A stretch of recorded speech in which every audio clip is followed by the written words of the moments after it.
That wasn't a test? Oh, hell. Sorry, guys. We actually are rolling right now. Oh, my goodness. Sometimes we just do crazy things here on the DLC bit of this segment. But this is your weekend DLC. Today will be Sunday. That's March 16th. Yeah, it's a good day. It's a good day. News front, we got a little bit of stuff here. I think everyone's holding things tight-lipped until next week for the GDC, which is the Game Developers Conference. So I'm sure things will start rolling in like crazy, like crazy. Woo! Be like a steam train coming down the tracks that don't stop with the news. All right. So we got for you. All right, we got. Do you live in Canada? Yes, no, maybe. Were you gonna get a PlayStation 4 anytime soon? Well, looks like the price has jumped up about $50 on that. So instead of $3.99 as your price tag, it's going to be $4.49. Kind of sucks, but they say it's due to changes in the market environment. Also, price jumps are going to be going up by $5 on the DualShock 4 controller by itself, and the PlayStation camera, and also I think some of the first-party games are going to be going for up by $5, so it'll be 65 for those. Sucks, but I mean, I guess it's the Canadian market and how things are going. It's what Sony said. So sorry, guys, all my Canadian viewers. And rentals. The rental option is actually showing up on the PlayStation Store for select games. They're not. It's not every game, but it's select games. You can have the option to rent for 1 day, 7 days, or up to 30 days. They don't have like prices out or anything. It's all saying free from the pictures I showed, so I don't know how much you can actually rent or what you can't rent. But from what I was reading, it sounds like this is kind of how the PlayStation Now setup is going to work. You rent the games, whether you pay for them or not. I'm not sure how it all works. They haven't given out any specific details yet, but I'll be sure to get that to you. And The Last of Us, we're on a PlayStation roll today. PlayStation is owning the news market. The Last of Us has sold 6 million copies. That is just a PlayStation 3 exclusive. That is very impressive. It doesn't matter if you're a fanboy or not. That 6 million copies sold is really good. I'm waiting to play the game. Don't worry, it's going to be soon. And they actually released pictures for 2 new controllers over the past week. We got the Steam controller, which is, you know, if you've seen it before, it's round, it's got the circles on it, but it didn't have buttons.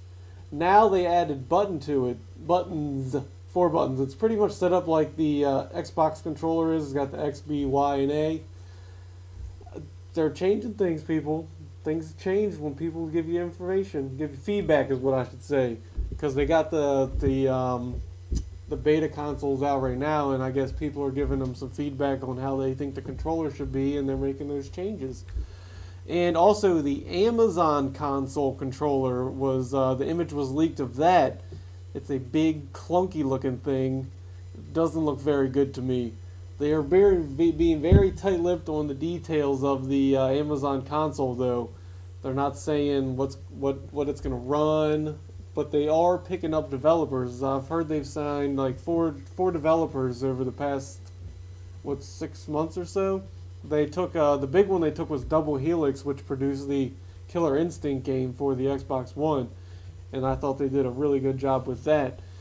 Also, the $99 Xbox 360 deal they had, where you get the Xbox 360 for $99. It comes with the 4 gig version and the Kinect. But the catch here is to get it for $99, you got to do 2 years of Xbox Live, but you're paying $14.99 a month. So they're getting the price back over the course of 2 years by charging you pretty much double for the 2 years of Xbox Live. But I mean, some people actually prefer to pay things like that.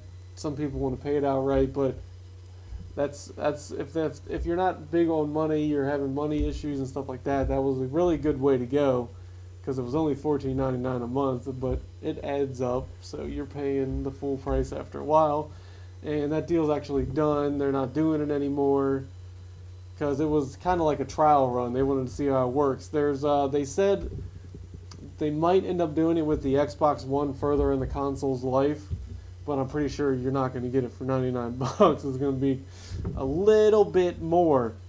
And Dark Souls 2, have you died a lot? Well, apparently a lot of people have as well. The 360 and PlayStation 3 version combined has seen over 4 million deaths. Yes, 4 million people have died over the course of since the game came out last week. Well, actually, it's this week. Wow, I'm all messed up. Sorry, came out the 11th, but 4 million times. That's quite a bit of death and destruction in the world of Dark Souls. And the last thing we got, nice little nugget we have here, is a guy by the name his gamer tag is Stallion83. He is the first person to reach 1 million gamer points. Yeah, 1 million gamer points. That is pretty insane. You pretty much have to dictate how you're going to play games and all this stuff to get that many points. That's crazy. He actually got his 1 millionth point on Titanfall. So Titanfall is good for something else besides being awesome. It's good for gamer points and getting this guy his millionth. First person to do it ever. I'm sure there'll be some to follow, but I don't think it's going to be that many because I'm sitting at, 39,000 maybe? That's not even close. I can't imagine getting 1 million points. Microsoft and everyone has congratulated him. Even Sony actually congratulated him on a weird, I don't know, it was weird, but that's it. That's it for the news. I mean, that's all I got. That's all they're giving me. I can only take what they give me, people. But thank you for watching. This is your weekly DLC. I'm Steven. See you Wednesday.